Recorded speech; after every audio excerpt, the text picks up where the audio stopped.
Jason. Okay, we will begin this evening's City of Indianola study session by a discussion and direction regarding appointments, policy of board and commission members.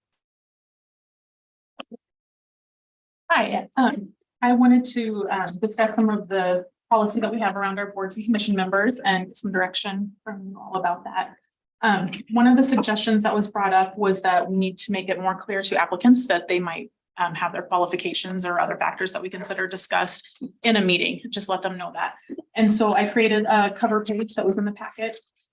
And that cover page lists all of the things that are in the current policy about what qualifications are going to be considered when you look at an applicant's resume, and then other factors that might be considered, like where they live, their occupation, and compare those to the current members on the board as well. One of the things I added to this cover letter is by submitting an application, you acknowledge that your qualifications may be discussed in a public meeting.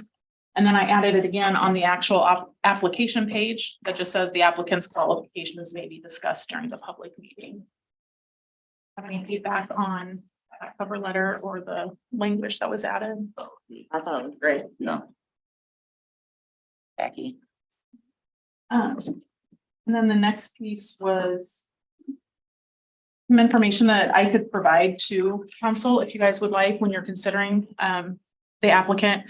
If you need to know the gender balance of the current board, what areas of town are representative, so you can make sure that you get multiple areas across town, the different occupations, if there's any possible conflicts of interest, and then their expertise and experience of either the applicant or the board. Is that the kind of information that you want, or is there something else that you would like to also have? That would be great. Yeah, I think that'd be good information to have.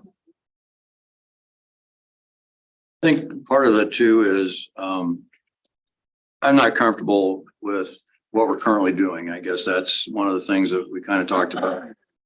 Of the three people making some of the decisions on that. I would like to see this more of a kind of a job application type thing, where like we did with when Josh was appointed to the council here, where we actually have a discussion with the people and have them come in and speak. And one of the comments, in fact, Josh and I talked a little bit about this today, was that I would like the people to come in and kind of have time at the podium to kind of say why they want the job and everything else, because I think it's important on a lot of our boards and commissions that people have the opportunity to, that we know that they can speak publicly and fairly well, because they may be required to do that in some of our meetings. And so, and I realize there's pros and cons to that, but I think that from my perspective, I don't think we really have to. I mean, if you got one or two people or so, three people coming in for the same position, somebody's going to lose out. We understand that. And if they come up and go through what they're going through, and then we take a few minutes in a study session and kind of walk through, you know, what we want to, where we want to go, and then actual council meeting appoint somebody to that position. I think that's what I would like to see happen rather than the system we currently have. But I think, and it's probably gotten away from it a little bit just because of the lack of the fact that there's nobody else there on it. But it was kind of more of a vetting is what it was. And you know, once an application would come in the past, wasn't so much that commission or that committee was giving a yay or nay. It was just a vetting and then contacting others to see if there was any concerns up front, you know, and I think maybe that's something else too. I feel like, I know we don't always get over abundance amount of applications coming in, but just because someone sends it in doesn't mean you're always going to get appointed right away to maybe even to where you thought you were going to too. And I think maybe we need to explain that to people as well. Just because I think sometimes the thought is it like you said, it's more of a job application, right, where you may not get it, you know, and it just does an understanding that that's not always going to be the case, I guess. So. And I agree with you 100%, John. I think it's just a situation where I know that when Al came and spoke at public hearing or public meeting, open comment at one of our meetings, it kind of struck me when he started talking about transparency, and we've really been trying to be real transparent as this group here. And I think it's just an opportunity for us to be even more so by having those folks come forward in a study committee, just like we did with the city council opening, and state why they want to be on the board. And if we need to take 5 or so minutes without somebody recommending what we need to do, or, I mean, closed session, that's fine, but I think the other thing is in a regular meeting, but I think the point I want to make here is that I really do think it's better for us to go through that whole public process. Yeah, and I mean, I understand his comments, but I don't know that I totally agree that we weren't being transparent. I mean, we still are making votes, you know, I mean, we're not appointing somebody just out of the clear, you know, I think, I mean, I get where he was coming from and I can appreciate that. But I also think sometimes when you're sitting up here, it's different and maybe, you start talking about people, you know, and I look at it as it's not so much that hiding things or anything. I just don't want to, maybe sometimes there's gonna be a tough conversation and, you know, sometimes it doesn't need to be done in public, you know, and that's not fair to that person. It's not fair to us. And I don't think you need to air the dirty laundry in that sense or anything. I think it's more of an issue of just, you know, if you can raise some issues, and if it's something you don't want, you just vote no, I guess that's more. And I think the one thing I really do appreciate about our council right now is that we don't really, if somebody wants to vote no on an issue or whatever, we respect that. And I think that's the nice way to be about it. We've come a long way in that sense. That's the only thing I would say. I mean, don't have to discuss, Yeah. but if we don't discuss, then you get follow-up emails. That's the situation I've been in the past, which is fine. Right. But neither is really more transparent than the other. You know, if you're not going to discuss it and you're just going to vote, that's not transparent either because you're not sharing it. Well, But, you know, any more transparent than the other. So I think transparency on the candidate is more like, they'll want to know who's applying, not so much like what our individual thoughts are yeah, on each I person. don't have a problem with that. And Yeah. I think it takes more time to bring them in to interview. But I'm with John. I'm not gonna have a difficult conversation in public about someone. You know, Yeah. if I there's something. I'm more than willing to, I just sometimes, Not going to. I don't think you. I don't think. Yeah, I don't think you have to every time. Right. And a lot of times, to be frank about it, their skill set might be, and John, I think you mentioned this, might be more applicable to another committee that down the road, and we say, you know, we'd really like you to apply for this in the future if there's an opening, rather than what your skill set is for this particular committee. And it's only happened on the council side this year, like twice, right, where we've had multiple applicants. Mhm. It doesn't happen very often, which is a good thing. So Jackie actually did put some thought together on maybe a process the council may want to consider and do some tweaks if you don't like certain aspects of that. So once I receive an application, I would send it on to the ad hoc committee. The committee would review that application, reach out to the other council members to discuss that application as well and decide if further conversations needed. If no conversations is needed, assuming everybody fully supports that candidate, then it'd be placed on the next council agenda. If further conversation is needed, then the committee could meet to discuss that. And then if the applicant gets full support after that, it could be placed on the next agenda. If they feel like they still need to have more conversation in a council meeting, then it could be on the next agenda with the option given to the applicant to request a closed session, because they have to be the ones to discuss that, request that closed session. And then you guys could take action after the closed session on that. So like I said, Only it thing could I make would some tweaks. maybe They, instead of just sending the application to the ad hoc committee, maybe send it to all council right off the bat for them to each review, and maybe we can amongst ourselves kind of designate one person that we contact and see if there's anything that they want brought forward for discussion, and then kind of move down the rest of it. The only thing is you have to be careful not to constitute an open public meeting. That's what I was saying, we would each have We one. each have one person. person, yeah, because One council member. Yeah, Yeah. that would be fine. is this time, Got it. I missed something. I think the ad hoc committee is what I've got the biggest issue with, is the fact that I like Christina's idea. You know, I think it's that way. There's really not a, Mhm. I mean, it's all the council, and go back through the process again and just bring them to in front of the council. They can, and I think in your documentation you'd send out, they can request a closed session if they want to do that. You know, and so. Yeah, because you might find where, why why does John have 6 people in his neighborhood on the P and Z? You know what I mean? And those are those types of things that Yes, exactly, yeah. I'd always catch. Yes, that's not true. Right, no, right. I'm just throwing it for instance. Just wanted to make I sure. don't think I have anybody. Start getting emails. Every time I go to my neighbors, they all start hiding, so they didn't want to talk to me. That's what the ad hoc thing is. I think it's a good idea to send it to everybody. Go with that. And we can just kind of figure out amongst ourselves, like, You each have one contact and Yeah, I like what your process is here. I like With, that with the too. adding of sending it to everybody, I think. I'll get that policy updated then and bring it forward for you guys to adopt and give you all the information you So need for all the my applicants. question is, would then, if that's the case, would we be wise to hold off tonight, table those until we implement this and then go from there? Or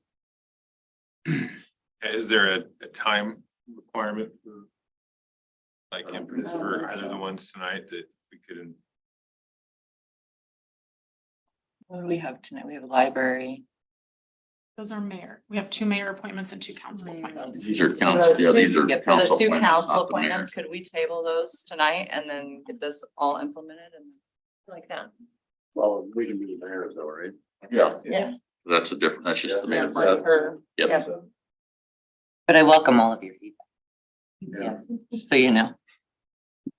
I don't The get only a lot other either. part we wanted some direction on is if we do get multiple applicants, does the committee want to meet to review all of those first? Do we just automatically put them on the agenda with option for a closed session? How do you want to handle those? It's rare, but it does happen.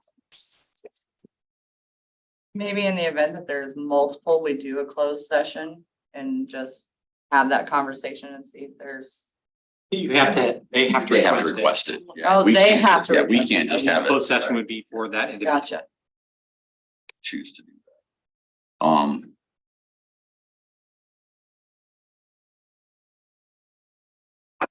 Again, I'm trying to get away from the committee thing. And I guess, Well, but yeah, committee though, the whole idea is you're supposed to kind of The vetting. vetting process to be able to, rather than taking the time in a council meeting. I understand. That's rather get away from that. Maybe still go to the. When we look at, for instance, these 2 appointments for Public Arts Commission and Downtown Commission, did we have multiple applications for those? So those are just like one time. But do we, what you were saying is we'd like put a close date on anybody who applies by this time.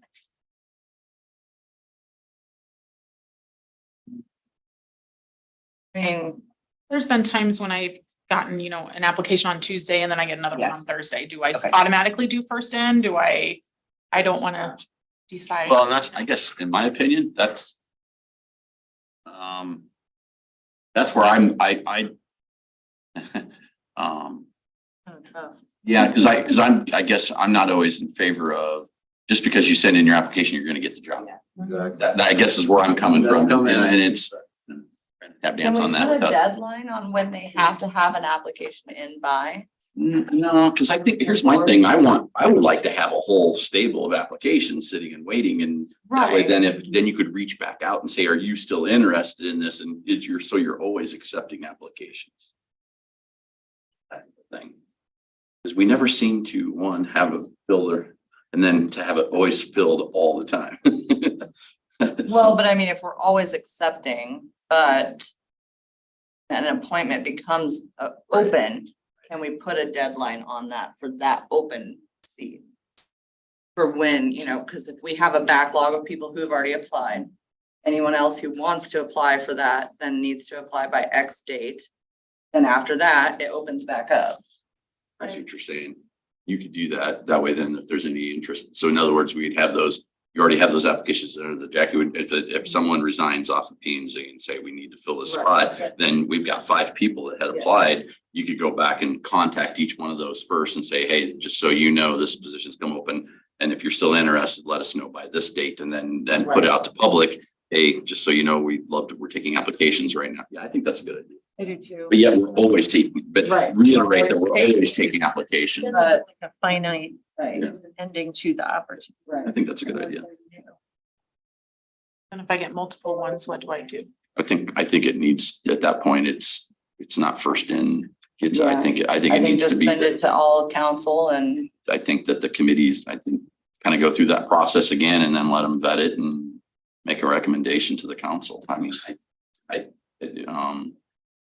we do that on, I mean, most all boards I've ever been on have an executive committee that brings those types of things forward. On CVB, we did on Bloom Board, I did on. you know, if transparency is a thing, you know, we could still review the applications. And if there's multiple that come in.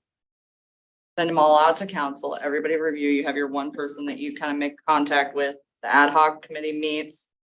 We have a discussion, but then at the council meeting. You know, we can still have the information for the others that applied in the packet. Does that help Right. some with the transparency part of it? Because if the ad hoc, so say that I've got a person that I was really pushing and they applied. The ad hoc committee came up, their recommendation was a different one. You can still at that meeting bring forth and say, no, this is, I mean, you can still fight for that person. So I mean, I still think there's gonna be that Or if that person wanted to transparency come and, To the meeting, they could even speak up on behalf of themselves at that meeting. yeah, I think you're still gonna have that transparency at that. It's just a matter of.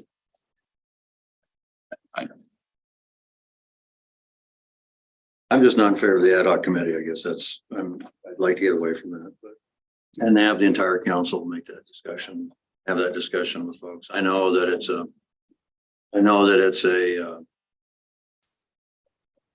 If you had a group of folks that met, the only thing I could say is that they've looked at social media, they looked at the application. Everything checks out on the person. That's all we do. That, in my opinion, that's what it's supposed to be. Yeah. We don't make a recommendation, in my opinion. That's what I was saying, you would just put them all on the agenda at the meeting. I think we really have it. Well, no, but if you only got one person, it's. Yeah. one of those I mean, I things think we started out thinking maybe we'd make recommendations, but then Yeah. it kind of, as John said, it kind of, we didn't really vet, we didn't really recommend. I never even contacted anybody. We never identified who we were going to contact of other council members, so. I don't know. What do you think? Trying to figure out, so you're contacting one other council person, Each member on the committee would contact one other. So that way this. part of the ad hoc committee. Right. Yeah. Yes. Okay. So we're not having a running quorum, rolling Yeah, quorum sure. is what they call that. So. Let's just see what their opinion is. If there's anything they want brought to the And like conversation. Christina said, if you had the opportunity to look at the app right away, or we contacted, then it. That's one thing that I haven't really enjoyed is, the ad hoc committee is seeing the applicants, and the rest of us don't see it until the packets rolled out. So yeah, I think it'd be nice if. It'd be good to see it all at once. To a certain extent, we're limited, right? Yeah. You have to have committees in certain things because we can't have forum to discuss this stuff. It's not a public meeting, so you almost have to have it. And I talked to Al after the meeting. I called him and talked through it and listened. And I am torn on the issue, right? Transparency is a word that is, it's one, like, what does that even mean, right? Like, Overused. what are we trying to be transparent about, and I want to be very respectful of people. It's a big deal to put your name out there for these things, and that's a concern of mine, right? I like what we've laid out here. I think it addresses some of that better, but I hear what you're saying, Steve. I don't know how to, I think in the 10% of the time that we have multiple applicants for the same spot, I don't know how you do it without a committee. It's still kind of honorable to the process, right? Maybe I'm missing it. I don't know. Well, I don't know that I love it, but I think you don't know. summarized it well. I mean, I think I don't I'm know. getting the sense that's how we all feel. Well, really, I don't think even with having the committee, I mean, we don't have to make a recommendation, but we can vet each person. And say, relay the information of,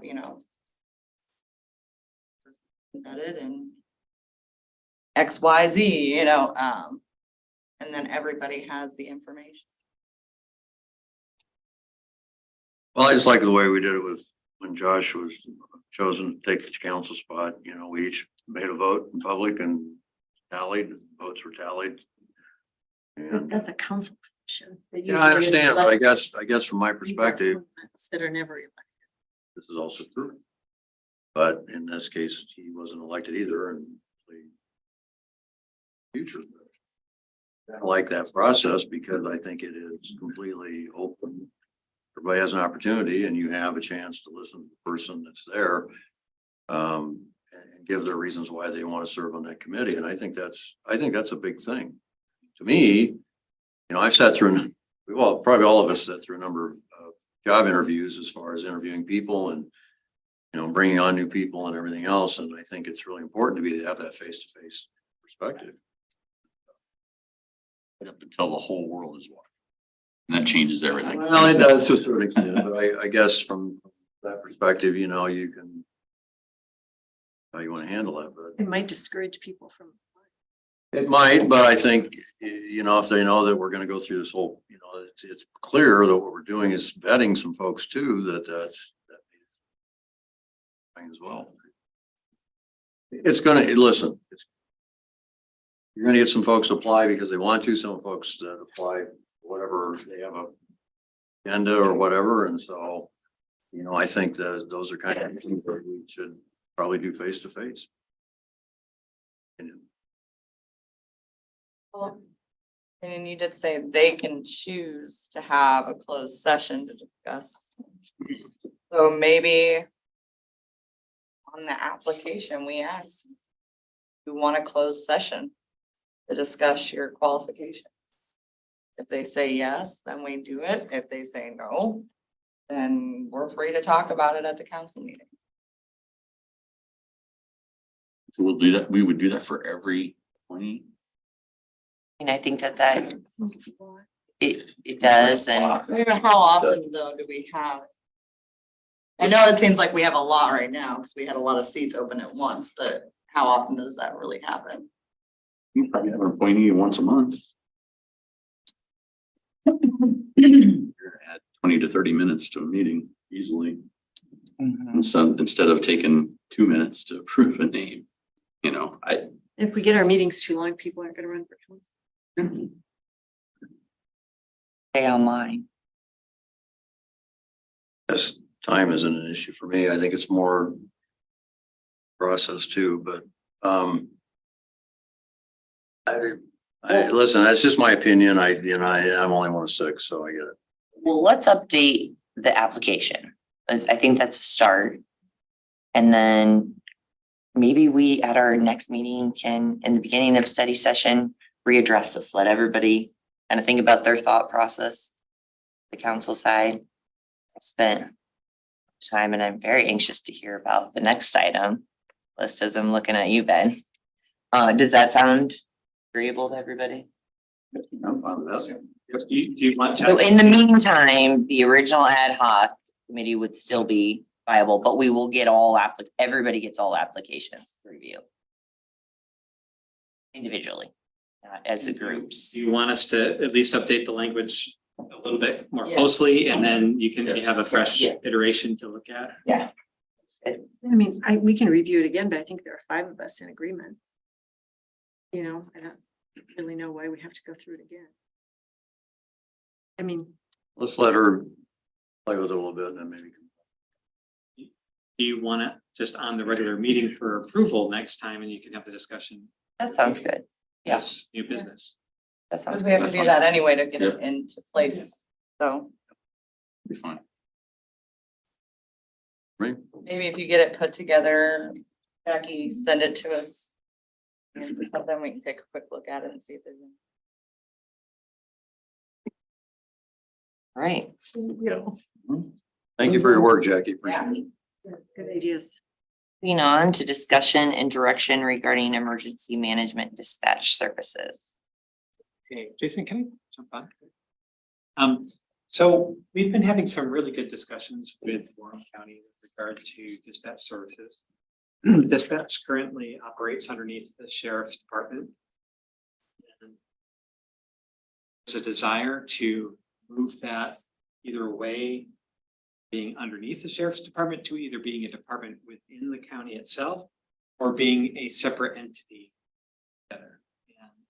And the push that's going on right now is really to create a separate entity for which Indianola and Carlisle and Warren County would have representation on a. To give just greater clarity, more input, more representation from each of the participating entities is the intent, and not talking at the same time.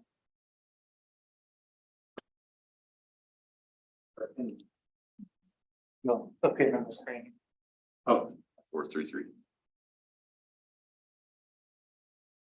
I don't have a lot to. Really is. Yeah, it was, yeah. That one's Hold on, 6,300. yeah, it says it right there. Yeah, it does now. That, yeah, see, I Oh, saw okay. it. I didn't look it up. I was just like, thought I was just pulling that out of the air. really, is that You guys are- after 12 years? is 49. this vote? I just happened to catch it before it went away. I almost said it, and then I thought, yeah. Okay, well, this is all very deja vu for me. And I say that because in my last county, the dispatch services were under the sheriff's department because of changes in elected leadership and management of it. And there was a desire, not coming from the county itself, but coming from the other participating entities to create a separate board. Eventually it was created into a district. It was called a local district because it was or a special service district because it was a subdivision county, political subdivision of the county. But eventually it became the default agency by which all other entities, fire and police departments could participate, and it grew in its popularity to the extent that it crossed county borders and then evolved into a local district. So Central United, in fact, that's building. I was chair of the dispatch district when that building was built, and it's a fairly large center, probably as large, if not larger than.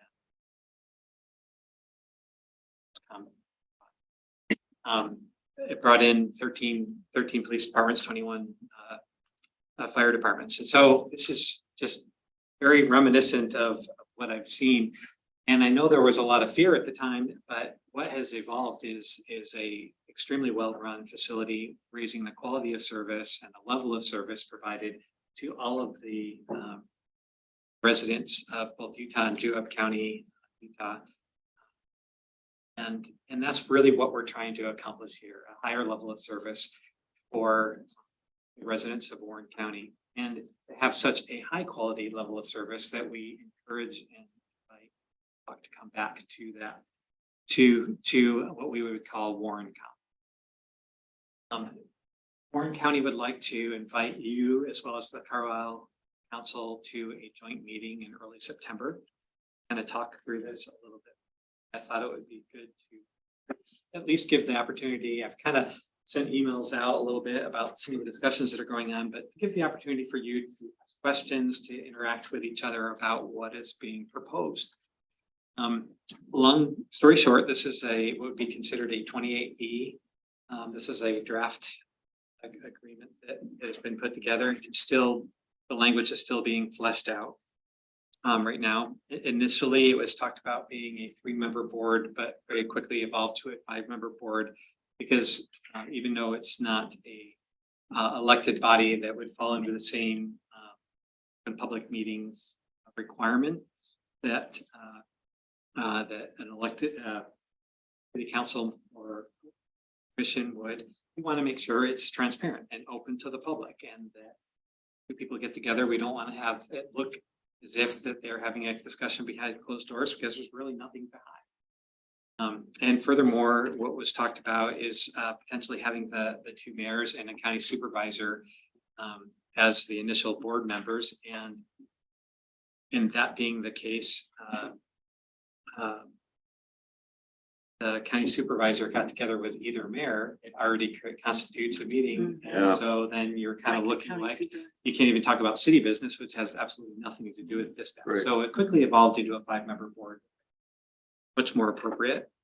It also has evolved to a discussion of each group should be able to select their own elected representative. So you as a body and the Carlisle's a body, and then the supervisors could select your member, and if that's the mayor or you have an alternate or whatever, you pass a resolution of saying who you want to have represent.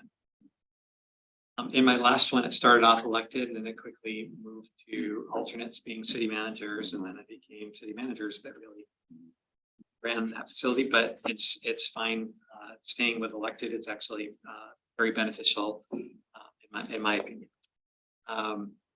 So But how would representation then fall down? Because the reason I bring that up is history in Warren County where these decisions were made, in my opinion, that were not in the best interest of Indianola, and yet so all the other communities had equal amount of votes. I mean, to me, we're the largest. We should have more representation than anything else. I'm not trying to be arrogant about it. I'm just stating fact that I would just assume us have more representation than others.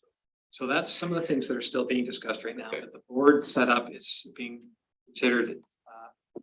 Really trying to set it up so that who are paying for the seats because they have professional departments would have a seat. And those who are not could combine themselves together and get a seat at the table if they also contribute in a proportionate way to the financial sustainability of the overall center. So I've actually been digging in the background and seeing how much does the city of Indianola pay, and I actually have those numbers too. A little bit guesses because some of it is coming from the state. I can kind of share that information as well. But we would want to make sure it's equal and fairly applied to everybody. We really don't want to exclude anyone. We would really love to raise the level of service of ambulance care and representation on the dispatch board itself. And so this is about making the service better.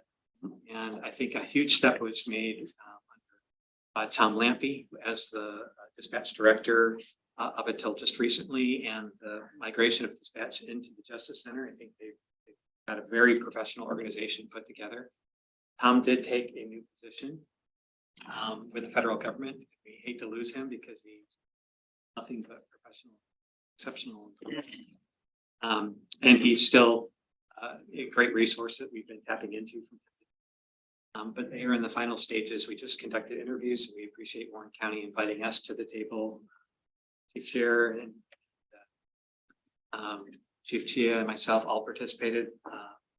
Clarkson was also invited, was not feeling well that day. So having a lot of representation in the selection of the dispatch director was also very important. And I think a good show of faith to all of us. Would have what's being contemplated right now is a 28E agreement to form it, but then a backwards 28E agreement with the county so that the new entity could have its employee and its benefits paid for by the county, and some of the reporting requirements and whatnot would still be under the county until such time that we might want to evolve it and have our own administration of those type of things. So it would be employees of the dispatch district, but the administration of payroll will be. That's how Westcom is handled today. West Des Moines takes care of their 28E, all of the employees under their payroll system. In addition to a board of directors, there would also be a technical advisory committee. We call it the PAC, which would be members of our fire and enforcement agencies. So we would have seats at the table for, again, those needs that are contributing into dispatch, and we would allow those other entities to come together to form a larger entity that would be equal to or equivalent to the size of Carlisle. That's really the kind of the threshold. You would need to be the same size as Carlisle by banding together and getting a seat at the table. So just to clarify, so let's say New Virginia, Milo, Lacona want to band together, North Warren, and they would have to be equal in size to total population, or how is that judged? What do you mean? Population. Okay, population. Okay. Yeah, that's fine. Just generally, I mean, we're just talking, we're still kind of Sure. grasping different ideas. In my last dispatch district, it was done through a combination of population and 3-year average call of service. Because some entities get a lot more calls. Mhm. And when you add together Carlisle and Indianola, we're probably good 70 to 80% of the calls. I would guess. You know, fire and police, right? Last year was 32.5.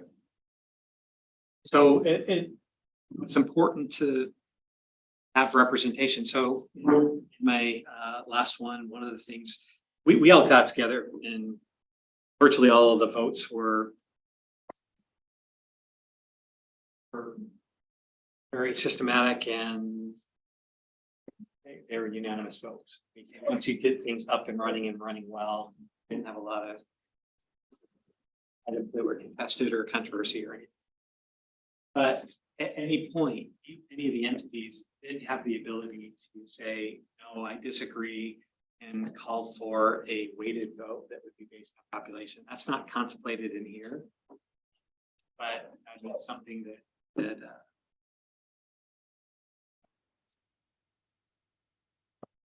that gets into a little bit different discussion because then you're talking about fire districts, which are larger than police departments. And so what is your weighted vote?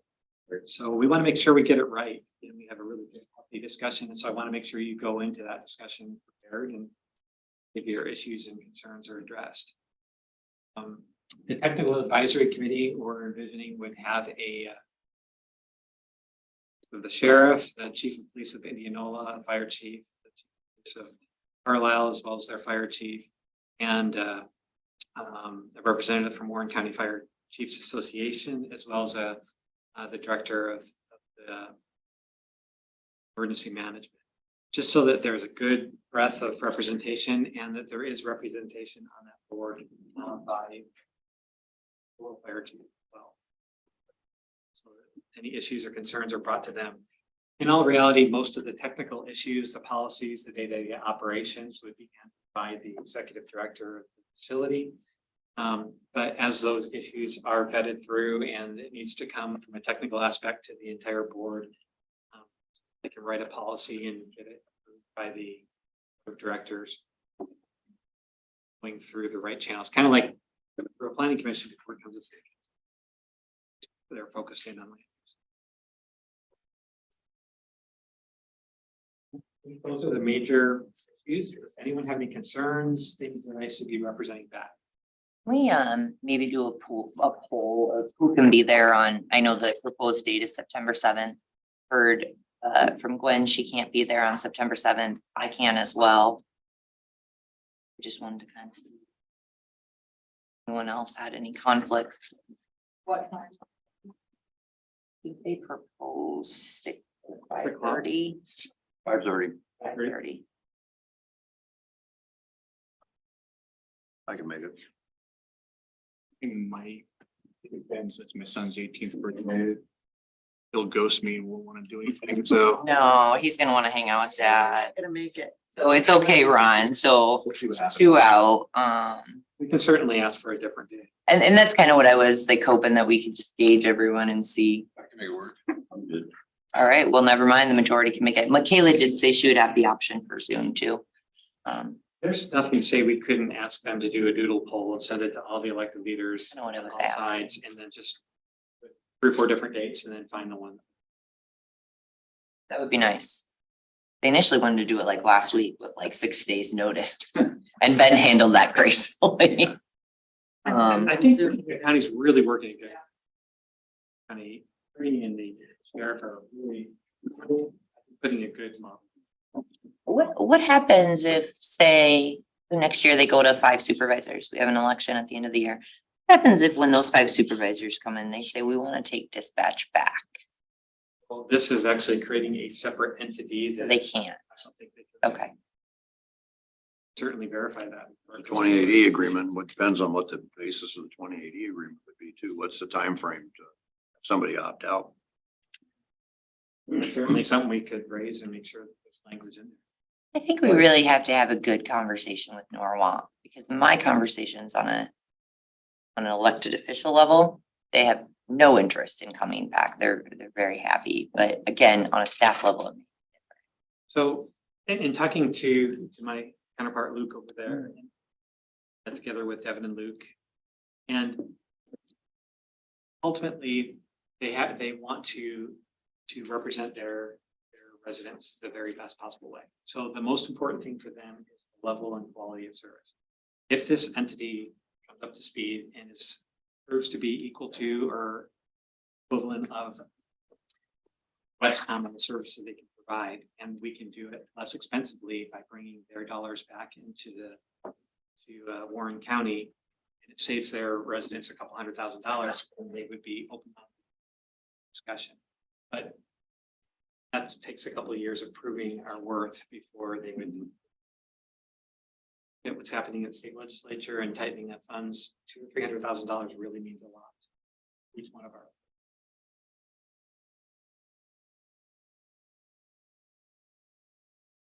Ability still. Justice Center. They have all the terminals, they have all the technology, they're called consoles, everything is all set up. And maybe having a tour of that facility. It would be. I took a tour of it and it is pretty impressive. I did too. You know, they're planning to have that meeting in the EOC, so maybe that is something we can ask them to add in, since that's right there down the hall. Any other concerns other than the date and are we going down the right path? As far as representing- I'm very excited about that. I just want to make sure we had the representation was how we needed it, so. I think that's a reason this conversation's happening Yeah. too, is because of what you've observed over Yeah. all the years, and you know, we have to fight to get a radio, and we are one of two who pays, and so just basically asking for a little bit of our money back. Oh, I'm glad you brought up the dollar. So just, I'm not exactly sure how these numbers work as far as 911. So what I have right here is we have what's called the wired lines and the wireless. And the wired lines are very easy to tackle. We contribute on average 55,000 change per year through 911 dollars. The wireless is a little bit harder to understand. If I'm reading the reports correctly, about 250,000, 249,000 is coming into Warren County total wireless bucket. But that is based on the number of cell phones. It's $1 per month per cell phone. And that population is excluding a certain number of cell towers in Norwalk. That means I'm kind of under the impression that means we're taking Norwalk's population out of that. If you take Warren County's total population of 54,000 or 53,402, subtract out Norwalk, their remainder population is just under 40,000. Our population is 15,747 or 29.5% of that. So whether you take out Norwalk or not, I'm not exactly sure because this is state allocated funds that come in. So on the low end, the wireless estimate is, granted, they're state allocated dollars directly to the county. They really aren't associated with the city, but they're based on population for cell phones, which is popular. So on the low end, it's 73,000. On the high end, it's 98,000. We are also contributing $80,000 a year to dispatch. And so the total contribution is somewhere between $208,000 and $234,000 from the city of Eagle towards a $1.4 million budget. And that's a little bit gray with some capital improvement projects and whatnot. So these are taking into consideration our population. It may not actually be our population. It may be the population of our overall fire district, which is much larger as a population and the number of calls for service. So it gets really complex really fast as we start diving into these numbers. But we want to make sure that the numbers are solid so that as we move forward in the future, we're paying the appropriate amount. Carlisle's paying, Norwalk might be paying, but anyone else who might contribute in is also paying an equal fair amount. Our residents would be more. Things that we're looking at.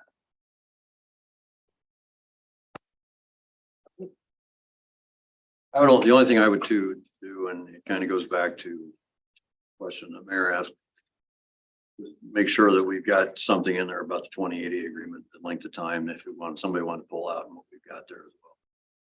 Similar to what maybe we have in 2080 agreement on the county joint fuel facility or something. You got 6 months notice here. I would copy what we have and the agreement on the joint fuel. I think it's a year, isn't it? 18 months or something like that. If they're gonna pull out, you gotta have some time to renegotiate. So, just a thought.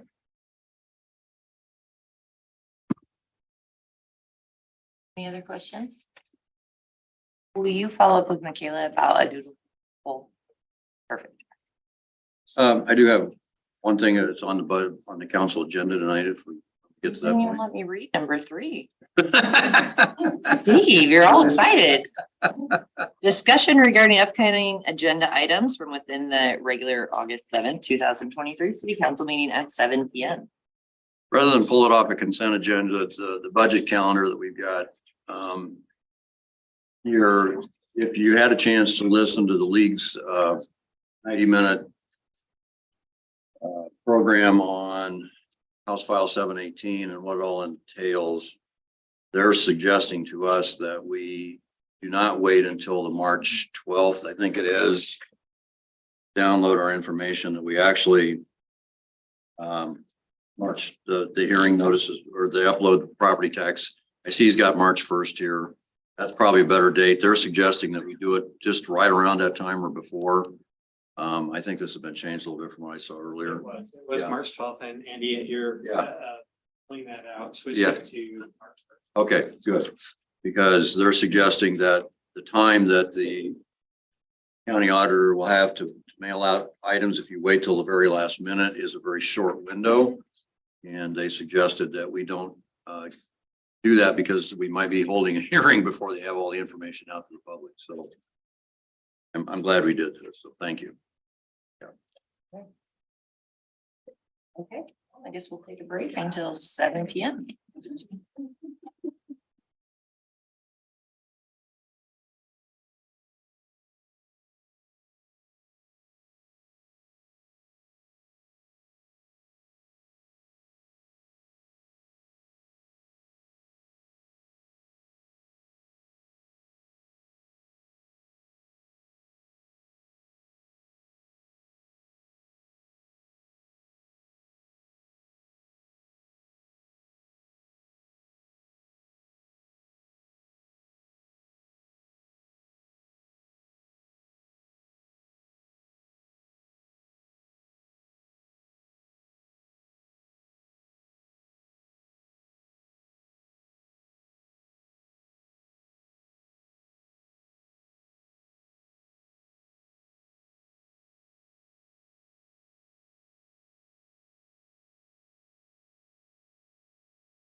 Look at Jason.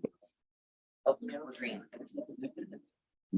I now call to order the City of Indianola Council meeting for August 7, 2023. If we would please rise for the Pledge of Allegiance. I Pledge allegiance to the flag of the United United States of America, And to the republic republic, for which it stands, one nation, under God, indivisible, with liberty and justice for all. Would you call the roll? Councilmember here. Parker, Present. Dolly, Here. Richardson, present. Schroeder, Present. Ray, Mayor Hill. Present. Moving on to public comment. We have quite a few visitors tonight. Thank you. We don't get a lot of visitors. If you would like to make a public comment, I believe I have a form from the majority of you. If you haven't filled one out, that is all right. We can get it from you after you speak. But we'll just go ahead and you come to the lectern and I will just pull these out randomly. There's only one person who said he wanted to go last, so we'll let him go last. Other than that, we'll just pull them out and you come and make your statement. The problem sometimes with us responding is that because of the way that Iowa code is written, is if it's not an official item on the agenda, we cannot make a decision regarding that item. So we are listening and we will be able to answer some questions. We'll probably defer to Ben a lot, but we can answer some of those. So we will start with Aaron Hines, 1301 South L Court.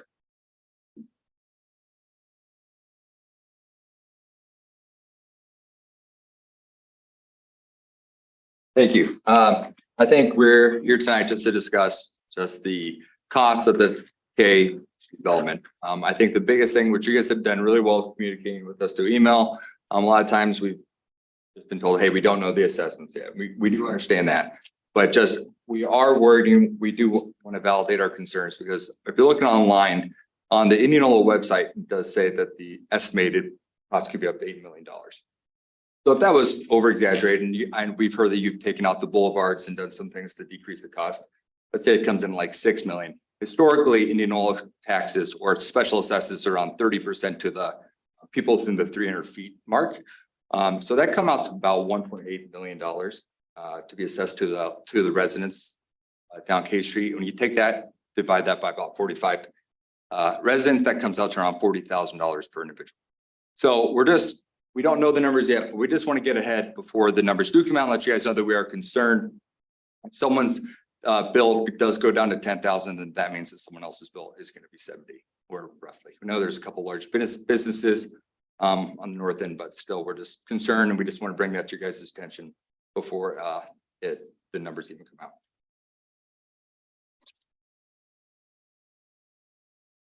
Natalie Clark.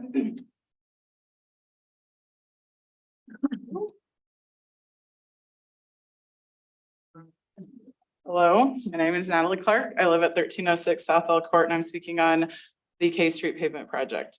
I'm aware we haven't received the final numbers and we're anticipating those at the August 23rd meeting, but I would still like our voices to be heard on what we do know now.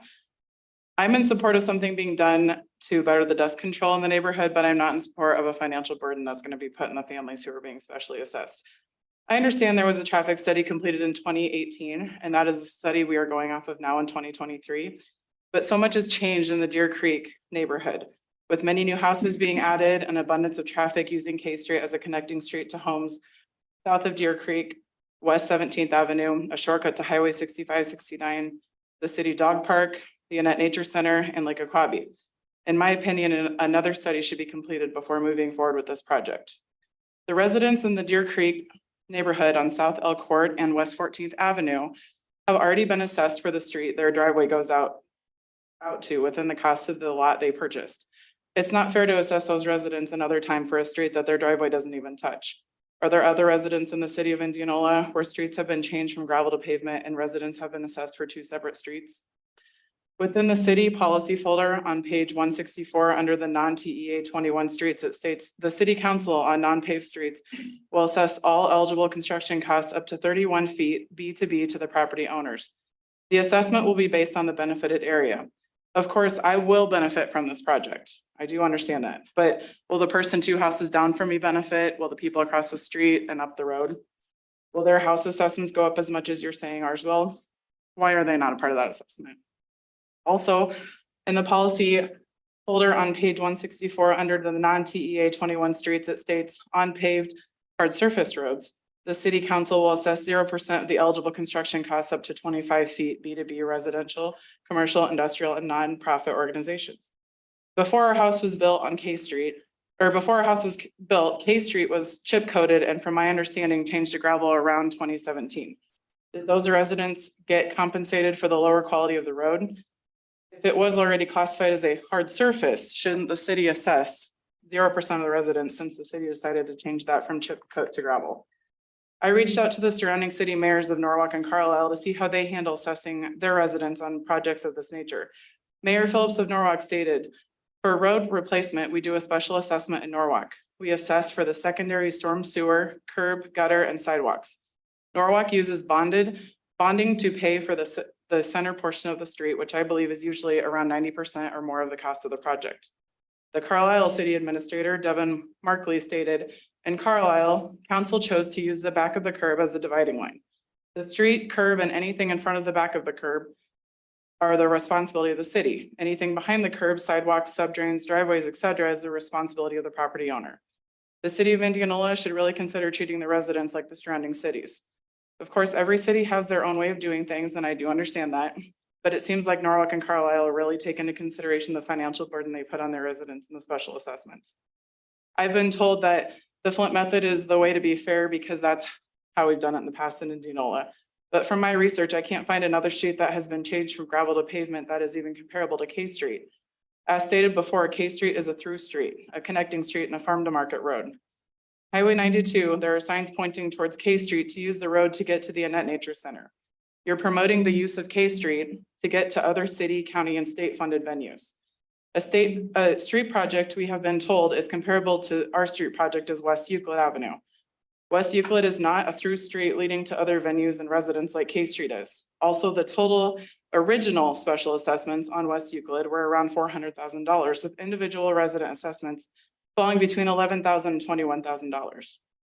We've been told 2 entirely different totals for the K Street project. Again, I know these aren't firm because we're getting those on August 23rd, but they're ranging from 5.6 million to 7.9 million in total, meaning the total residence assessments will be between 1.6 million and 2.3 million if we have to pay 30% of these costs. We took a poll of the assessed residents and 0 voted, I'm in support of continuing the K Street project as planned. I'm okay with paying the special assessment.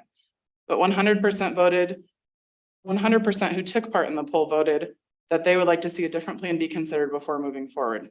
Please consider asphalt rather than pavement, pavement rather than no curb and storm sewers with no curb or no storm sewers, or assess us for the curb on rather than having us pay 30% of the total project. In the mission statement of Indianola, it states, the mission of the city of Indianola is to provide its citizens with quality and ample services at a fair and affordable price. The assessments on these families are not fair and not affordable. The families who are being assessed have to live within their means, and I hope the city will consider living within theirs. Thank you. Nate? Everyone. Know a lot of you guys, so this is not on you guys. I know some decisions made before a lot of you were on the board, so or city council. So number one, I just want to make sure as a group that you listen to the assessed, not people that are not assessed because they're not paying a penny. So I just want you to make sure that kind of listen to, I would appreciate if you listen to us a little more than maybe someone who's going to benefit but has no skin in the game. So number two is Natalie covered it very, very well. But if you check the traffic counts and follow the cars, 90+% of that traffic is not neighborhood traffic, it's through traffic. So is it fair to assess the residents of that area for traffic that's not theirs, a road that's being used by other people? Especially as you mentioned, from people going to the dog park, Quabi, it is a bypass. You could watch people just spinning right through there, trying to skip the traffic if you want to go west. So I know, like I said, this decision was made quite a few years ago and this assessment, or I should say the project's ballooned in price a little bit. So I think we need to look at other options. What is the absolute cheapest option you could do while getting rid of the dust? So I can tell you that what kind of upsets the neighborhood is when we bought our property, it was chip coated.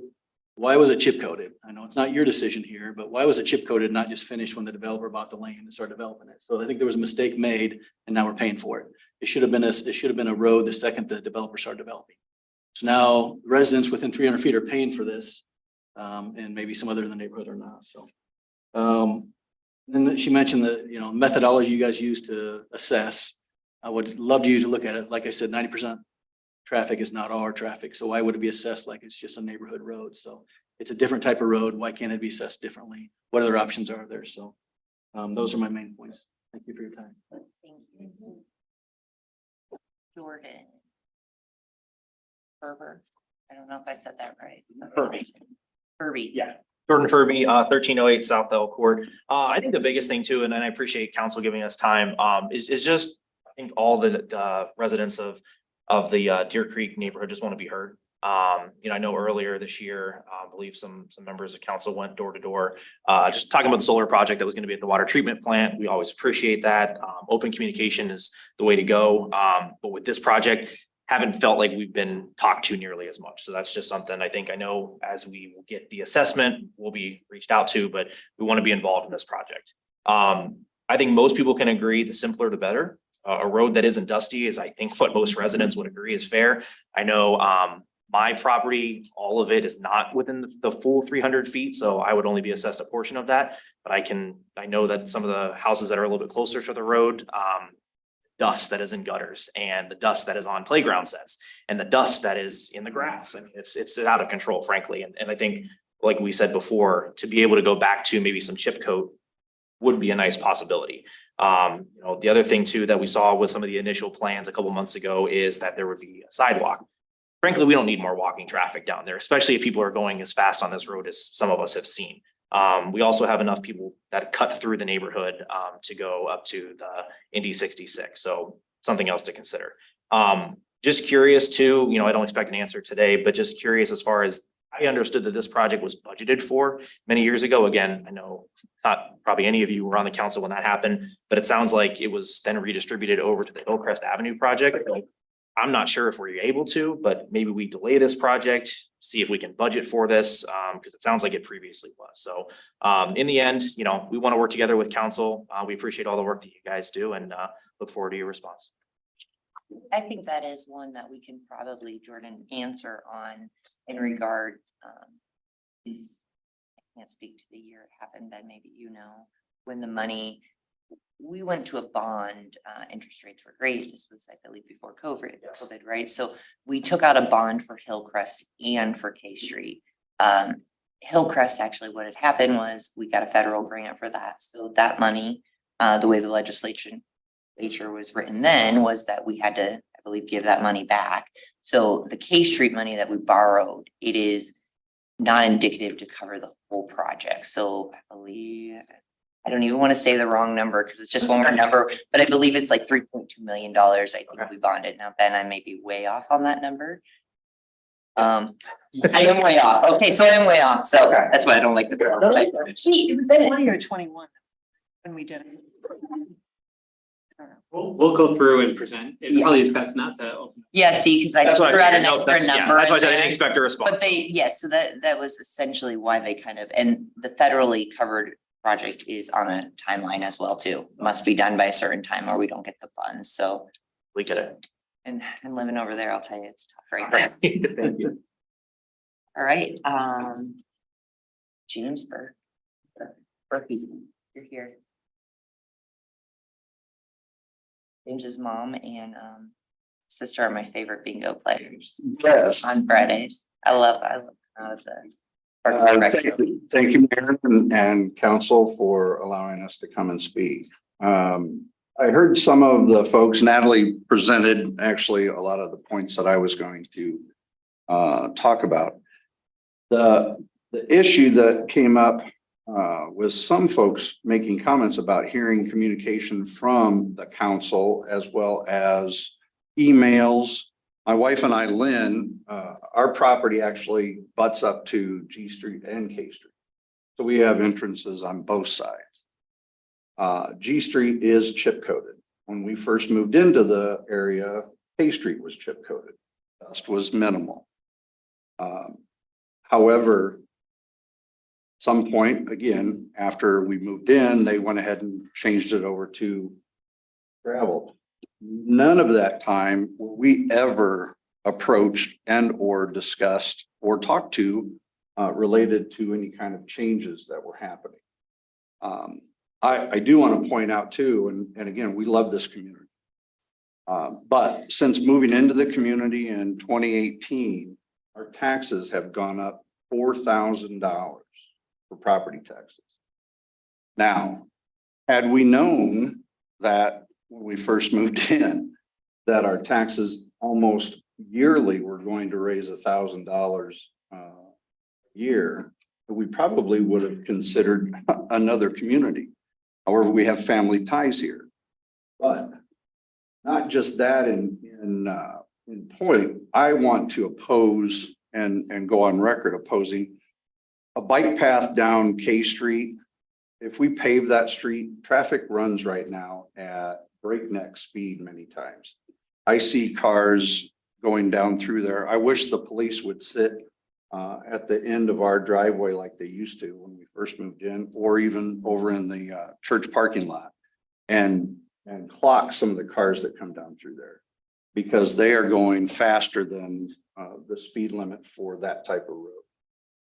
Now, Mr. Reeves had talked about in communication with our K Street group about if the continued farm traffic and heavy truck traffic is going to be present for the future, it may be most beneficial to go ahead and keep that road as gravel. Again, I don't believe we need a bike path, as was pointed out, a walking path. I think you're going to set yourselves up for serious injury and somebody getting really hurt if they're riding their bikes down through there. I do agree with mitigating the dust. My wife and I are very supportive of that, but there's many more ways that can be evaluated for mitigating the dust aside from excessive increased taxes and putting a $30,000 to $50,000 tax burden on a small portion of those of us that butt up to the K Street street. So please take that into consideration, and we look forward to hearing. I would again like to stress that my wife and I have never been approached. Everybody keeps saying that, you know, they've been talked to specifically about their concerns. Aside from the last meeting that we had where Councilwoman Schroeder and I had a brief discussion, nobody else has approached us since this project came back on the table. So I'd just like to go on record for that. Thank you. Steve Hartford.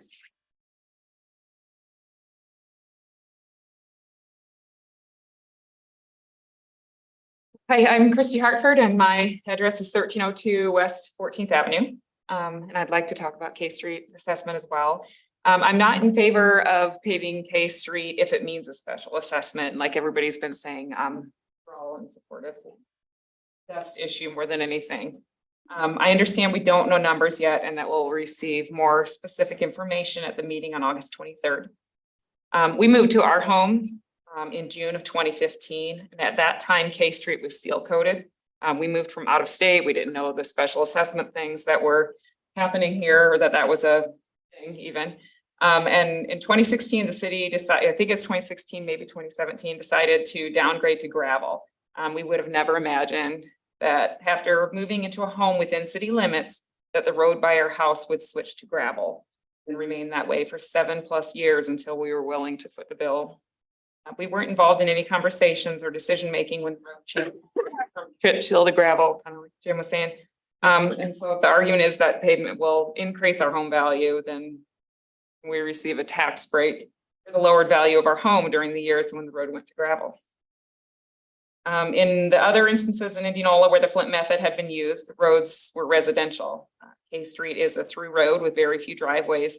And should this taken into consideration when we're figuring out what to do with control and how to assess this road? Also, we know taxes have been hit on many times in this meeting, and we feel like we're paying for this several times over. First, we're told with the Flint method that the city pays for 70% of the cost, but we're already paying taxes. There are part of the 70% the city is paying. Next, we would special assessment. After that, if our property values apparently go up after the road is paved, that also means higher taxes. Adding to that, the city is pushing to build a much needed new police station, which we would support and be in favor of. It's very needed. Police station, fire station, city hall, and that's another bond, more taxes. And as others have said, we've also paid for the street in front of our house when we moved in. And so are we paying for yet another street? After talking with council members and the city manager, we understand how the numbers went over budget from things like inflation and delays, COVID. But this doesn't mean it needs to come at the expense of the property owners along K Street. We were also told that there are city streets that are currently seal coated and will be upgraded to pavement at no cost to the homeowners. We asked why this doesn't apply to K Street, previously seal coated, and we were told it's because K Street doesn't have curbs and gutters. So for us, that was disappointing to hear, and it just seems unfair when we previously seal coated like other streets in town. I was going to bring up the grant that was used up for Hillcrest, but we kind of talked about that already. I'm just wondering why it was shifted there and not kept for K Street. I guess different people in the neighborhood have also had the discussion, what happens if we try to sell our home within the next 10 years? We would have to sell it for less because of the special assessment that's attached to our property. We've been told that the special assessment amount will be off over 10 years. I know we don't have the official numbers yet, but when looking at the numbers we've been given up to this point, assessments will be too much for property owners. What's the magical amount that becomes a financial burden to families? We have 4 kids to put through college, and adding another payment would be a financial burden for us. Thank you. All right, moving on, Ryan.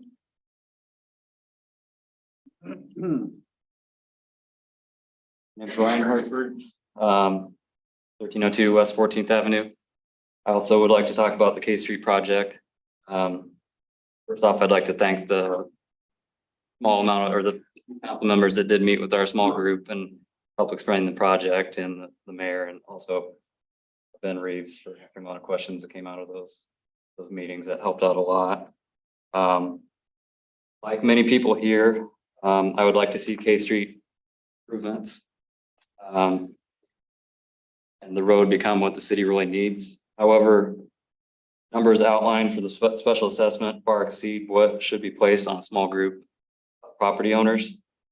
My understanding is that all the necessary costs have been cut and all the available funds are secured for the proposed project. Results in different numbers, but I'm going to go with the last one I've heard. Let's call it a $1.8 million shortage divided by 40 property owners. Costs truly can't be cut further, or more funding can't be found. I'm asking the city council to pause the project and chip coat the road until a better solution can be made. So, Thank you.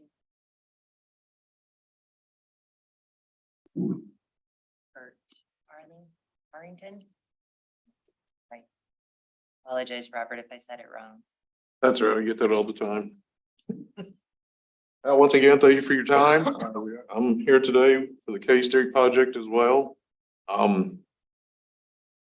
Pretty much all talking points I think that I had down has already been spoken.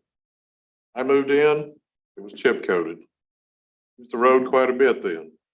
Went back to gravel. Rarely ever take that thing now. Hard on your tires. The traffic goes through there. Phenomenal rate of speed. I personally stood there in my back window one day and watched a truck roll 3 times. He was third in line. The 2 were going faster than him. Biggest thing for me is we keep getting assessed and assessed and assessed. Property values, mine just went up $98,000. I couldn't afford it today. I couldn't buy that house today. Very shortly, I was looking at retiring. I'll be on a fixed income. Some of you know what that's like, some of you don't. I've only got a certain amount I can spend as a budget. This keeps going, I feel like I'm gonna be taxed right out of my home. I have to look for some other accommodations. Sad, we really liked where we were at, bought it, because we liked it. Through all these various changes, becoming almost undoable for us. Thank you for your time. Anyone else who'd like to speak before I call the last gentleman? Mike Leeper and I live at 1313 South Dell Court. And I probably lived in that area the longest of any of these people that spoke so far. I moved here in 2008, had the house built. And that street was a nice street. It was a very peaceful neighborhood. It still is. It's just that I've been asking long before any of you were council people or even mayors, dust control. After they, in 2017, when they ground up that seal coat, decided to make it into a gravel road, I went and called the city manager immediately, and a council person, wasn't the city manager that's here today, but I asked, what's that? He said, well, it was just too expensive to maintain the way it was. It was breaking up and everything, but it's going to be paid. This is what they told me. It's going to be paved. Well, I was told in 2008 when I was building my house that it was on the radar and we're going to pave it next year. Well, it's 2023. It's not 2008 anymore, and it still isn't paved. And the dust control is what I've always asked for. I didn't ask for it to be paved, just dust control if it was seal coated. And it is a farm to market road, 90% or more. Like I said on my front porch and count the cars. 100 cars go by, 90 of them keep right on going one direction or the other, but they don't use that road to come into our neighborhood where they're trying to assess people who don't even have a driveway to that area. But it's still a beautiful area down that way, and it's quiet, dusty. That's all I'm saying. Thank you very much. A great area to take off for hot air balloons too. I use this property. Is there anyone else? Barb Uris, I live at 1301 South K Street, right smack dab in the middle of the dust storm. You know, if people would just do the speed limit, dust is manageable. But they don't. This summer, we had a dust treatment that maybe lasted 2 hours. I'm not sure who did it, but the care and the maintenance of that road is pathetic. To be quite honest.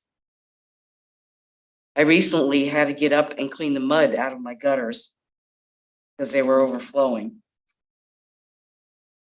We can't continue to do this. You know, you guys have promised, or the city council, the city maintenance have promised to pave this road since I bought the house, and it was chip seal when I bought it in 2018. And it's just gotten worse every year. It took them 2 years to fill this huge pothole right straight across from my driveway. So the maintenance isn't there. And if we're gonna put this paving project on hold, we need to have the road taken care of better than what it has been in the last 5 years. Thank you. Thank you. Yeah.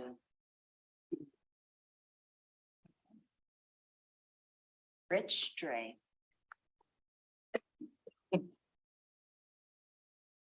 Thank you. Appreciate the opportunity of being here. This is a little new for me. I'm used to being there. I was an administrator for 35 years and worked with boards, and I know how difficult your job is. So I'm not going to take a lot more of your time. I just want to sort of approach this from a little bit different point of view. And it all has to do with my major concern with using the Flint formula in establishing the partial funding for this project. I just fail to see how this formula can be accomplished in any equitable manner. I'd like for you to consider the words on Felix Frankfurt. He served as Associate Justice of the U.S. Supreme Court for 23 years. And very often when he was considering cases and assisting in dealing with those cases, he said, "It is a wise man who said that there is no greater inequity than the equal treatment of unequals." And I think you need to be concerned a little bit about that. You should ask, as I do, who or what are the unequals in this project? But for one, there's the road Hay Street itself. This is not a typical residential street passing through a residential area. There are not a number of homes on K Street that have direct driveway access to the roadway. This is an arterial road serving a number of public lands, such as the water plant, the dog park, the Quabi Rec area, shooting range, et cetera, as has been already noted. The second group of unequals are the number of people within the arbitrary 300-foot distance of the Flint formula who are scheduled to be assessed and yet have no direct access to K Street. These individuals have to travel farther distances to use K Street than many other residents who are not at present being considered for assessment. As a result, a number of property owners would be at a disadvantage in the housing market should they try to sell their homes during the time of the assessment. In my opinion, anytime a methodology treats a group of people, or for that matter, even one person arbitrarily in a harmful manner, that procedure should be reviewed and revised if possible to address this injustice. To promote such a formula in the situation should be considered both arbitrary and capricious by those in a voting position. The third group that is experiencing inequity are those residences who actually have the same or closer access to K Street. Yet they will not be assessed because their property does not fall within this arbitrary 300-foot designation. Their inequity is one of favoritism shown to them by whoever the decision makers are, as suggested in the use of this faulty mathematical methodology. In closing, I don't feel that the simple use of the Flint formula regarding assessment should be used to partially fund K Street improvements. If sold on this idea of using the formula, then use your authority to revise the formula to include assessing all those residences who are within the same distance of access to K Street. Just because you have the right to use the formula with a minimal attempt at fairness doesn't make it right to do it. Along with this right comes a very high level of responsibility for those most directly affected. In my opinion, your current plan use of the formula is not fair to those who do not have direct access to this road, while it benefits others who have closer K Street access. Such a situation is not like Gray versus Indianola, case of 2011. In that case, according to the records, the city council members inspected the properties to be assessed and met with all the property owners to be assessed to evaluate the special benefits of the project to the owners. Clearly, as a property owner, I know this has not been done. Furthermore, in the Belling case, this is a case of Gary Belling versus the city of Urbandale. The court found that there was little special benefit to justify special assessment for the road project.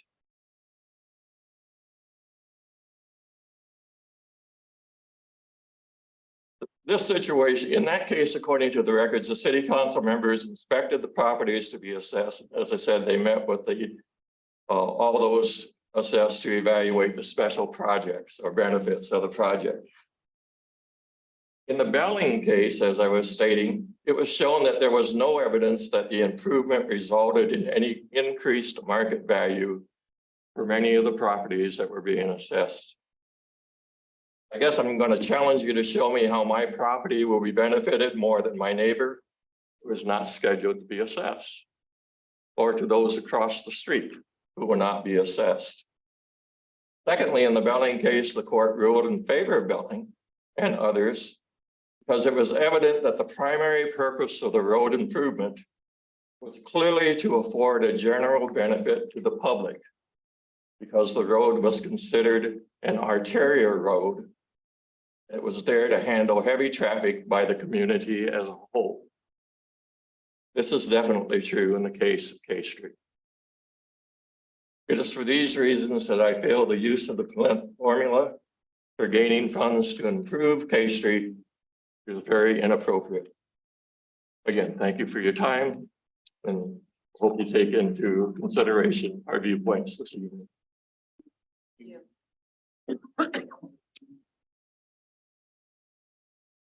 All right, we will move on.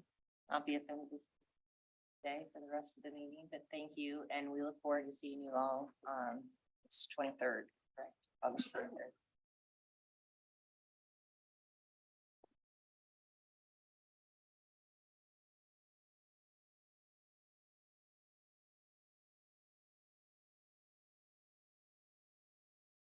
Are there any items that need to be pulled from the consent agenda? Okay, anything else?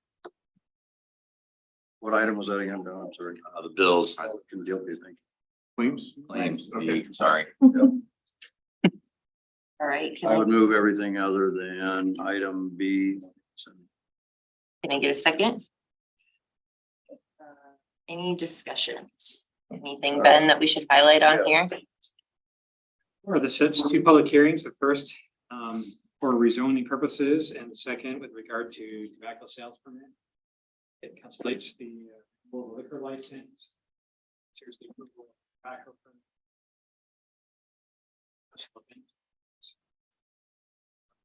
Being one for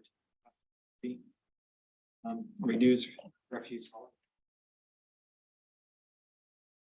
It's an employment agreement. It's the wellness program. One item to point out there is that please ask that it's become elected, that it's not an automatic for all employees, but each employee would have to start that, so it's not an automatic amount, and we support that. A development agreement, third consideration of is to the fiscal year 25. With the change being noted that it advises the date to March 1st.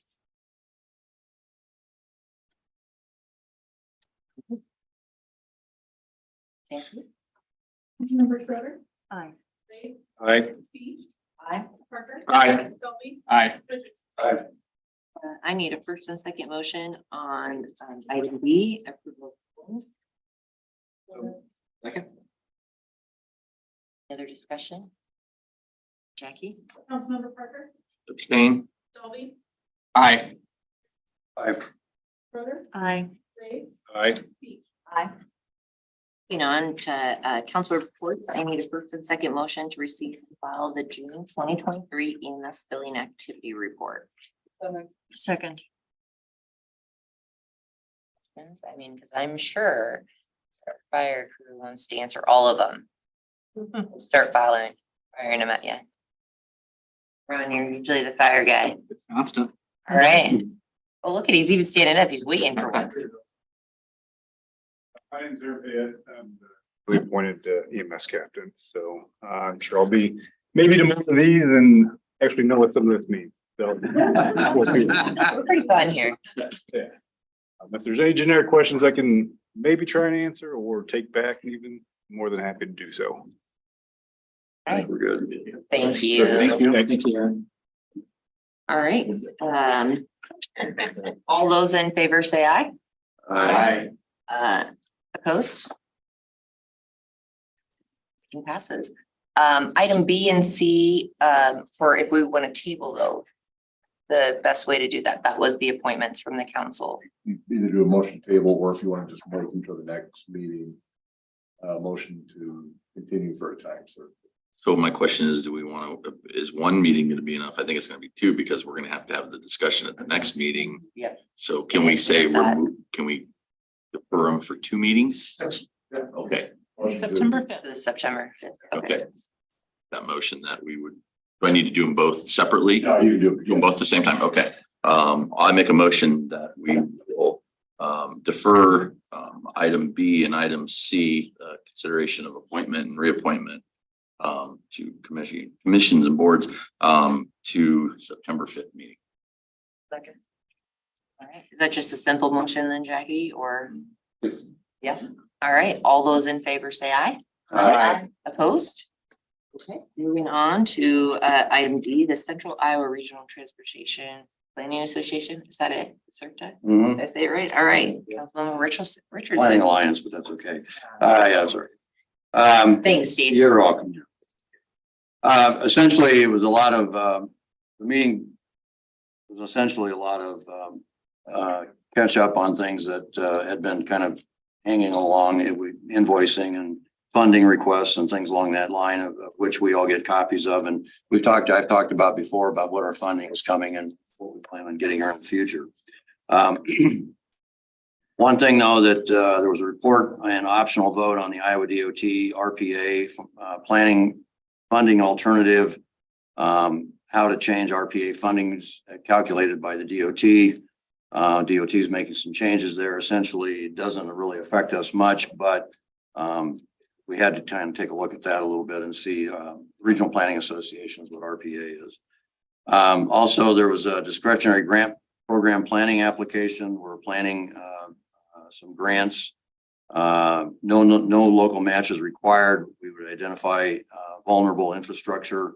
This is one of the ones I talked about earlier that maybe we could use to find some things that maybe we could work with and get a grant approval for things if there's a tornado or those kinds of things as well. So I'm sure Charlie and his crew are working on that too. Also, then there's still a discussion about MPO planning services agreement, whether or not MPO and CERTA is going to stay together. Talked a little bit about that, I think, at the last meeting as well, whether or not we kind of separate some things. MPO is more just transportation issues. CERTA is moving into some other areas, and as well as the MIPA funding, which is Mid-Iowa Planning Association, on some of the trails and waterways and things like that. And so there's some discussion about that and the fact that maybe the MPO is just mainly a Des Moines organization and whether it does us any good. So that was some of the discussion. None of the decisions were made on that particular issue, but some of the discussion took place. That's my report. Moving on to the mayor's report. Got a big one. It was a busy couple weeks. I go back to my page. Talk quick. There's a lot that was said there. Sorry. So I've been really prepared. Still not the right page. Okay, well, we had the fair. That was great. We had the arts festival that Jackie was instrumental in. So thank you, Jackie, for that. We had a great parade, a float. By float, the balloons, they fell. So I wasn't very excited about that. Great National Balloon Classic, over 100 balloon pilots. I'm sure anytime you looked up, you got to enjoy it. There was a ribbon cutting on Saturday at the Indianola Wellness Center. The playground equipment has come to the fairgrounds. My son, his friends, and myself kind of helped on that, unloading it, mainly them. Mayor's Youth Council will be having another childhood cancer event coming up in September. More details to come. And then we did do a check delivery to Kyokota for $3,527.73 for the beautiful gentleman who ran in high heels. And Chief Shear didn't win. So I think he got third. He didn't get last. And then Professor Polly at Simpson has invited council and anybody in the city who would want to come and listen to presentations on critical thinking in local societal problems, December 11th through the 18th. So I'll send you all on that if you want to come and listen. I think it'll be an excellent opportunity to hear from his class. It is an honors level class as well too. All right, I think that's all I had. Talk about the resolution at all. Oh, yeah. Thanks, Steve. Thanks, Steve. Steve. Had too many papers today. Got used to visitors. It threw me off a little bit. So I had the honor, thanks to Steve and Joe Moody, Joe Moody, yeah. bringing it to my attention that today, August 7th is Purple Heart Day. So, yesterday, it's 7th today. Yeah. Okay. We'll talk about that. All right. Whereas the people of Indianola, Iowa have a great admiration and the utmost gratitude for all the citizens of the community who have selflessly served in the armed forces, which has been vital in maintaining the freedom and the way of life enjoyed by our citizens. And whereas the Purple Heart is the oldest American military declaration and was created as a badge of military merit, made of the purple cloth in the shape of the heart with the word merit sewn upon it on August 7th, 1782, in Newburgh, New York by General George Washington, then reestablished as the Purple Heart on February 22nd, 1932 by General Douglas MacArthur. Whereas citizens of the community have been killed in action while serving in the armed forces and have been posthumously awarded the Purple Heart for their ultimate sacrifice. And whereas citizens of our community have been awarded the Purple Heart for their bodily sacrifice of being wounded by the hand of enemy while engaged in combat. And whereas the heritage it represents is sacred to those who know the price paid to wear the Purple Heart. And whereas August 7th is nationally recognized as Purple Heart Day. Now, therefore, I, Stephanie Erickson, Mayor of Indianola, do hereby proclaim August 7th, 2023 as Purple Heart Day in the city of Indianola, and I urge all citizens to honor the service and sacrifice of our nation's armed forces members that were wounded or killed by the enemy while serving to protect the freedoms enjoyed by all Americans, and further urge the citizens to display the American flag and publicly recognize our Purple Heart recipients. All right, thanks. Thanks for getting me on that. All right, now moving on. I need a first and second motion for approval of the appointment of Cole Bickham to the Indianola Wellness Campus Board of Trustees for a term beginning July 1st, 2023, and ending July 1st, 2024. Well, second. Any discussion? Jackie? Councilmember Schroeder, Aye. Ray, Aye. Beach. Aye. Parker. Aye. Dolby, Aye. Richardson. Aye. That's right, welcome aboard. Moving on to item B, I need a first and second motion for the approval of appointment of Valerie Craven to the Library Board of Trustees for a term beginning immediately and ending July 1st, 2026. So moved. Second. Questions? Jackie? Councilmember Ray, Aye. Beach. Aye. Parker. Aye. Dolby, Aye. Richardson. Aye. Schroeder. Aye. Come aboard to Valerie and full. I think our Indianola Wellness Campus Board is full now, so that's exciting. Heather in the back there, very excited. All right, we'll move on to other business and city managers report with Ben Reeves. You don't have a lot to report tonight, as the mayor went through a great list of all of the work that's been going on from all of our volunteers and city employees. We just want to extend appreciation to all of them, appreciation to the IWC as well, and the great first week that we had. And managing that facility under the umbrella of the city. So great work is going on there as well. I just had a couple of things. If you didn't know, there's a special meeting on August 23rd. We'd like to invite you all out to come and hear the information that will hopefully alleviate a lot of the fears and concerns. Until you have tangible information, it creates a lot of anxiety. And so I do appreciate all the comments that were made this evening because of the respectful nature in which they had concerns, and I appreciated their approach and sharing their concerns with the council. So, Ben, is that meeting going to be recorded for people to watch back later, or Zoom or anything like that? it sure work towards that. It's going to be held in the Buxton Room over at the Indianola Wellness Center, or excuse me, at the Indianola Activity Center. And we don't have that set up with cameras, but I'm sure we could set up a phone. Yeah, I mean, I know like I personally be out of town that day, unfortunately, but just even if there's any citizens or anybody that can't make that for whatever reason, they can have that information available to them. Yes, Got a point in the back. Ben, if I may. Uh-huh. Portion of that meeting is an open house format, so people can look at their property, talk about their issues, without presenting to the whole. It's not gonna be question and answer, be a presentation, a short presentation. Bulk of the meeting, we want people to look at the map of the property, look at their property and talk about their issues, without having to say it in front of the whole rest of the.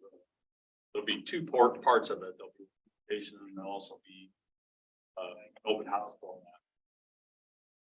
After that meeting, then right away process will start, and the individual meetings that were referenced here tonight, that's when that begins after that. Can we send that information out to them? I don't think they get that.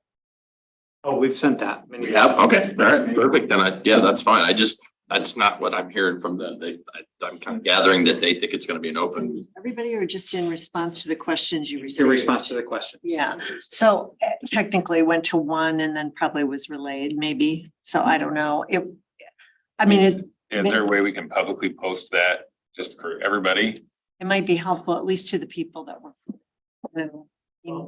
At this point, we're still waiting on all the numbers I being know. put together, so we hate to put anything out that there's questions that we don't have answers to. So This all started from the newspaper article that, a long time ago that scared everybody. So there's just so much anxiety. I do think John's point though is that I don't know if we need to have, there are a couple things.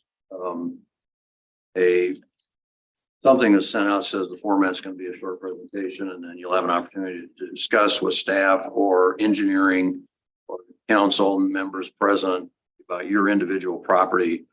I do think that is that what you're getting to, Jim? Yeah, cause I kind of what I was getting tonight, they're thinking this is gonna be a public meeting and open and discussion, and I just don't know that they truly understand what that meeting is about or how it. So, So both things will happen. There'll be a Right. presentation, but I mean, for them to give input and talk at that time. there'll be comment forms, just like you had tonight. Okay, all right, To the all right, last then public we'll meeting. just go with it then, that's fine. Okay. We have several staff members there to listen and take notes. Okay.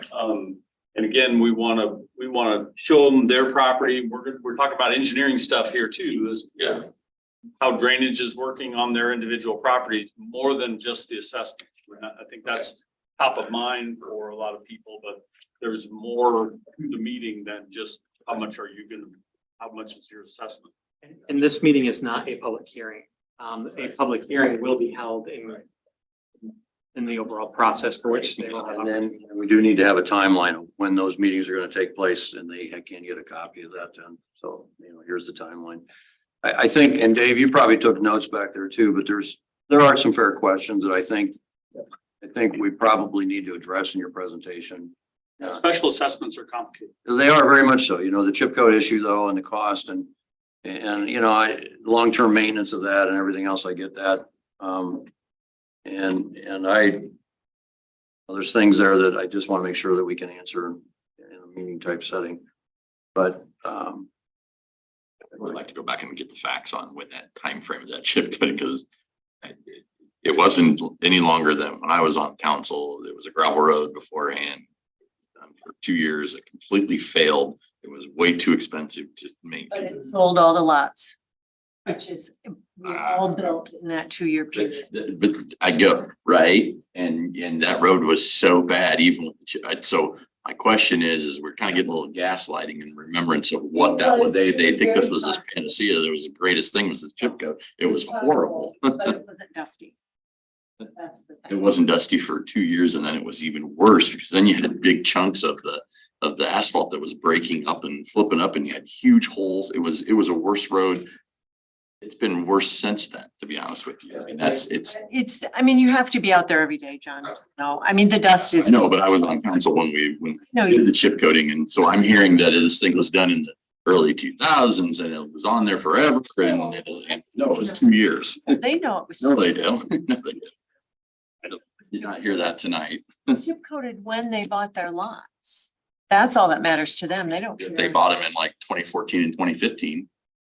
I just, No, I bought mine in 15 and it was chip coated. And 14 and those 2015. After, Saying, I was here, I approved those bills. well, I know, but I was here too. I mean, I was here. I was not on council, but I was here. I lived there. Okay, Interpretation. Dave, if, I don't know the answer to the question, and I guess somewhere along the line, I'm gonna need this too. The timeline, if someone wants to sell their home within the time before the paving actually takes place, and we actually go through the process of assessment.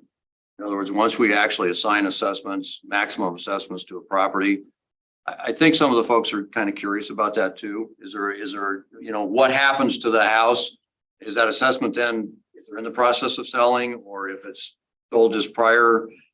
There's then that person's gonna assume the assessment eventually. But my point is, I'm trying to get to, and something I heard from these folks another time, was that, if we want to sell our house, but we've already received this notice, but we haven't had the maximum assessment yet, what happens? And so if there's some way that you can kind of explain that to make sense to not now, but to the people.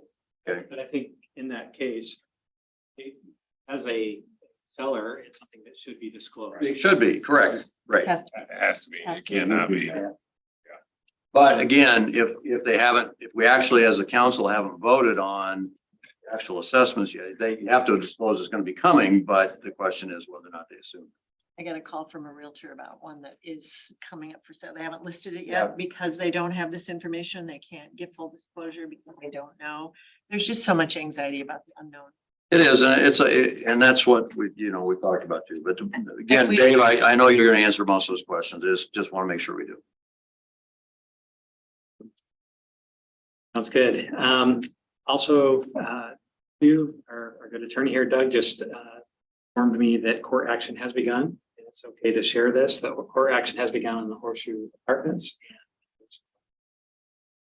Yeah, thank you. Nice. So glad to hear it. Christina will tell me when she turns to go to work, the first day she's on, right? You'll text me. We also had some issues. Fairgrounds with regard to options on that. We are pursuing that. Sure that public health and safety is our primary concern, with cooperation with our community development department and our fire department. But I know our firefighters are here. If there's any questions the council wanted to. I did not hear anything about that. Anything about it. Well, that's good news then. If Mr. Miller would like to talk about that, or one of the firefighters, it'd be fine.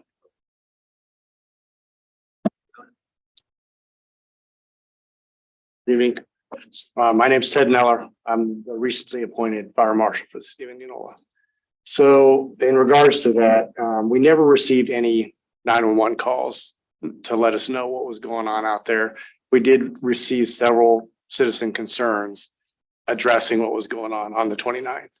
So we went out and we did a quick investigation on the 29th, talked to a few people. I went back out on Sunday and followed up even further. And what we found is the electrical system on the southwest side of the fairgrounds is just, for when it was put in, it was fine, but now it's outdated. It needs to be looked at by an electrical contractor and brought up to date. And I gave Chief Chia a report. And basically that's our recommendation right now is we, on that part of it, recommending that it gets inspected, that all gets brought up to date. Because what happened is everything south of the Cattleman's building lost power. And they actually had an overhead aerial, which is the lines that feed that area, drop on top of vendor booth, end up on the ground. That's a safety concern. We never heard about that. Then a day or two later, that same line burned in half again, but it was on the pole, so they only lost partial power. But then after I made my initial recommendations to Chief Chia that we recommend that it gets inspected and brought up to date, we received several other calls in regards to campgrounds, stadium area, the seating and stuff. So our recommendation is that the city fire department and the city building and zoning department do a full inspection of the fairground area. And whatever deficiencies we find, we recommend that they get brought up to date and re-inspected. Because we feel it's a huge safety. Questions about? Are they still able to utilize the grounds in the meantime, campers? Well, they are, the problem came about mainly because of it was a very successful fair. So they had a lot of campers jammed in out there, and that's one of the issues that we need to work with building and zoning is setting a maximum number, because I think we heard, and we never, Six. yeah, we didn't find out this till after the fact, and half of them had pulled out, but they had them jammed in. Some of them run off extension cords. They're having trouble with stuff tripping. And we did go out, and I have a lot of pictures of electrical boxes. Like I say, the fairgrounds itself, the buildings part are, they're outdated. They need to be brought up to current code. I mean, they're overloaded, but it's not a problem when it's just standard issue stuff. It's when they have 6, 8, 9 vendors out there that are each requiring 50, 60 amps. It's just overloading the system. It just needs to be, they need to add some transformers, add some panels, bring stuff up to date. I mean, I saw several panels out there that one of them had a 100 amp main in it. But in the panel itself, it had 250 amp breakers, a 60 amp breaker, and a 100 amp breaker. So electrical code says 80%, that's well. I mean, so it's just stuff like that. It just needs to be gone through, brought up to date and corrected, made safe for people to be out there and for vendors to operate. I thank you for your work, by the way, and going out there and doing that. I know Ben has talked to Ben a little bit too about making sure that, and I talked with you as well, that we figure out a way to make sure the communication somewhere along the line, when there is a wire down or a line down, that we get fire and PD involved. And Yeah, I think whether the call comes to IMU, to dispatch, I agree. That needs to be something that they know automatically. Okay, fairgrounds, we got a downline, PD, IMU, fire. They all need to get notified. But I don't know that call was ever made outside of the fairgrounds. I think it was squashed inside the fairgrounds because we never received communication other than phone calls or citizens stopping by saying, "Hey, did you know?" And we're like, "No, we hadn't heard anything about it." So then because of it being a safety concern, I talked to the chief and he said, "Yeah, we need to go out and investigate what's going on out there." There were no injuries to anybody, right? No, not that we were aware of. No, nope. There could have been, but there wasn't. So we're trying to be proactive rather than reactive. it did end up evacuating one building. Thank you. Absolutely. Appreciate it. so much. And thank you to all our public safety officers. The Balloon Classic. Hinterland.